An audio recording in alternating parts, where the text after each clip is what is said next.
അസ്സലാമു അലൈക്കും. എല്ലാവർക്കും ഹൃദ്യമായ നമസ്കാരം. ഇന്നൊരു ആശംസ പ്രസംഗത്തിൽ ശ്രദ്ധിക്കേണ്ടുന്ന കാര്യങ്ങളും അതോടൊപ്പം തന്നെ അതിൽ ഉൾപ്പെടുത്തേണ്ടുന്ന പ്രധാനപ്പെട്ട പോയിൻറ്റുകളുമാണ് ചർച്ച ചെയ്യുന്നത്. ആശംസാ പ്രസംഗം ഒരു സെമിനാറിൽ ചെറിയ പ്രസംഗമാണ്. ഒന്നിൽ കൂടുതൽ ആളുകൾ സംസാരിക്കുന്ന പ്രസംഗമായതുകൊണ്ട് തന്നെ വളരെ ചുരുക്കി പറയേണ്ടുന്ന സമയമാണ് ഓരോ ആശംസാ പ്രസംഗികനും ഉണ്ടാവുക. ആശംസാ പ്രസംഗികർ സമയം ശ്രദ്ധിച്ചില്ലെങ്കിൽ മുഖ്യപ്രഭാഷകനും അതേപോലെ നമ്മുടെ പരിപാടിയുടെ ഷെഡ്യൂൾ തന്നെ മാറിപ്പോകാൻ കാരണമാകുന്നതാണ്. അതുകൊണ്ട് തന്നെ ഒരു ആശംസാ പ്രസംഗം നിർവഹിക്കുന്ന ആൾ കൃത്യമായി സമയം പാലിച്ചുകൊണ്ട് സമയബന്ധിതമായി സംസാരിക്കേണ്ടതുണ്ട്. അപ്പോൾ എങ്ങനെയാണ് ഒരു ആശംസാ പ്രസംഗം നിർവഹിക്കേണ്ടത് എന്ന് ചുരുങ്ങിയ നിലയിൽ നിങ്ങളെ ഞാൻ ഉണർത്താൻ ആഗ്രഹിക്കുകയാണ്. ഒന്നാമതായി സന്ദർഭോചിതമായ അഭിസംബോധനയും ആമുഖമായിരിക്കാം. അഥവാ ഒരു ചെറിയ ആമുഖം. ഏതൊരു പ്രസംഗത്തിനും ആമുഖം വേണം. അപ്പോൾ ഒരു ചുരുങ്ങിയ നിലയിൽ അഭിസംബോധനയും ആമുഖവുമായിരിക്കാം. രണ്ടാമത്, വിഷയത്തെ പറ്റി ചുരുക്കി പറയുക. സമയബന്ധിതമായി സെമിനാറിലെ വിഷയം ചുരുക്കി പറയുക. അതോടൊപ്പം തന്നെ വളരെ പ്രധാനപ്പെട്ട പോയിൻ്റ്, മറ്റു പ്രസംഗികർ സംസാരിക്കാത്ത ഭാഗം ഉൾപ്പെടുത്തി സംസാരിക്കാൻ പ്രത്യേകം ശ്രദ്ധിക്കുക. വളരെ ചുരുങ്ങിയ പ്രഭാഷണമാണെങ്കിലും മറ്റുള്ളവർ പറയാത്തൊരു പോയിൻ്റ് പറയുമ്പോൾ നമ്മുടെ പ്രഭാഷണമായിരിക്കും, ആശംസാ പ്രസംഗമായിരിക്കും അവിടെ ഹൈലൈറ്റായിട്ട് ആളുകളുടെ മനസ്സിൽ തങ്ങി നിൽക്കുക. അപ്പോൾ മറ്റുള്ളവർ പറയാത്ത വിഷയം ഉൾപ്പെടുത്തി ചുരുങ്ങിയ നിലയിൽ സംസാരിക്കാൻ ശ്രദ്ധിക്കുക. പിന്നെ ശ്രദ്ധിക്കേണ്ടത്,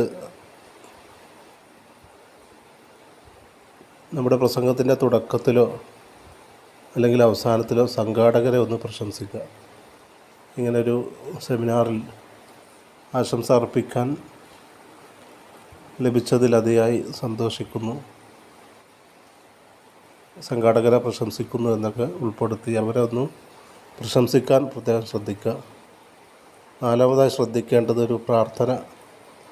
ഈ സെമിനാർ വൻ വിജയമാകട്ടെ എന്ന് പ്രാർത്ഥിക്കാം. അപ്പോൾ ഒന്നാമതായി ആമുഖം, രണ്ടാമതായി ചുരുക്കി സംസാരിക്കുക, ചുരുക്കി പറയുക. മൂന്നാമതായിട്ട് പ്രശംസിക്കുക, സംഘാടകരെ പ്രശംസിക്കുക.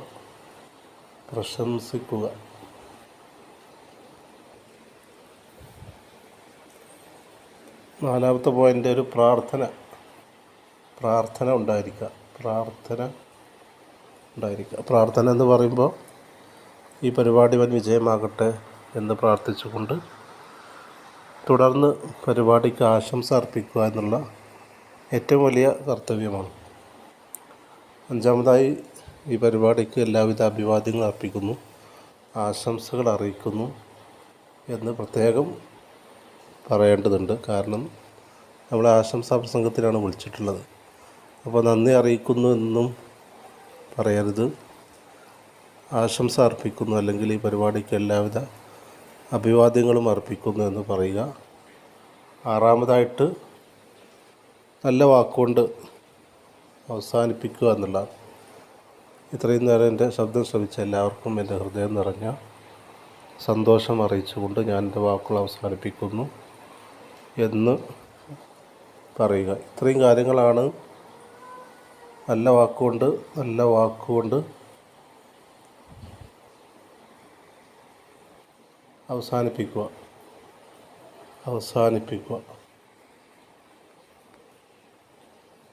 ഇത്രയും കാര്യങ്ങളാണ് ഒരു ആശംസാ പ്രസംഗത്തിൽ പ്രത്യേകമായിട്ട് ശ്രദ്ധിക്കേണ്ടത്.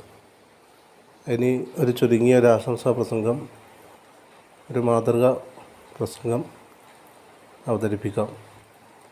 ബഹുമാനപ്പെട്ട ഈ വേദിയുടെ ഉദ്ഘാടകൻ, അധ്യക്ഷ പദവി അലങ്കരിച്ചുകൊണ്ടിരിക്കുന്ന നന്മ സാംസ്കാരിക വേദിയുടെ അജയ്യനായ പ്രസിഡൻറ്റ് ഷംസുദ്ദീൻ സാർ, മുഖ്യപ്രഭാഷണം നിർവഹിക്കാൻ ഇവിടെ എത്തിയിട്ടുള്ള സ്ഥലം MLA, എൻ്റെ ശബ്ദം ശ്രവിച്ചു കൊണ്ടിരിക്കുന്ന നല്ലവരായ നാട്ടുകാരെ, നന്മ സാംസ്കാരിക വേദി സംഘടിപ്പിച്ചിട്ടുള്ള വായനാ സെമിനാറിലാണ് നാം ഏവരും സംബന്ധിച്ചു കൊണ്ടിരിക്കുന്നത്. വായന ഒരു മനുഷ്യൻ്റെ വ്യക്തിത്വ വികാസത്തിനും അവൻ്റെ അറിവ് കൂടുതൽ കരസ്ഥമാക്കുന്നതിനും വായന അത്യാവശ്യമാണ്. കഴിഞ്ഞുപോയ നമ്മുടെ നേതാക്കന്മാരൊക്കെ വായനയിലൂടെ പലതും നേടിയിട്ടുണ്ട്. അവരുടെയൊക്കെ ഉയർച്ചയ്ക്ക് ഒരു കാരണം തന്നെ പറയുന്നത് അവരുടെ പരന്ന വായനയാണ്. നമുക്ക് ലഭിക്കാവുന്ന എല്ലാ മേഖലയിൽ നിന്നുള്ള അറിവ് ശേഖരിക്കാൻ വായനയിലൂടെ നമുക്ക് സാധിക്കും. കേവലം ഒരു പുസ്തകം വായിക്കുന്നതിലൂടെ നമുക്ക് ഒരുപാട് അറിവുകളാണ് ലഭിക്കുന്നത്. അത് എഴുതിയ ആൾ ഒരു പക്ഷേ വർഷങ്ങളോളം എടുത്ത് അദ്ദേഹത്തിൻ്റെ ആശയങ്ങൾ നമുക്ക് ചുരുങ്ങിയ സമയം കൊണ്ട് തന്നെ ആശയങ്ങളൊക്കെ കരസ്ഥമാക്കാൻ വായനയിലൂടെ നമുക്ക് സാധിക്കുന്നു. അതുകൊണ്ട് തന്നെ വായന പ്രോത്സാഹിപ്പിക്കുക. ഇത്തരത്തിലുള്ള സെമിനാറുകൾ വായനയുടെ പ്രാധാന്യം വിളിച്ചോതുന്നതാണ്.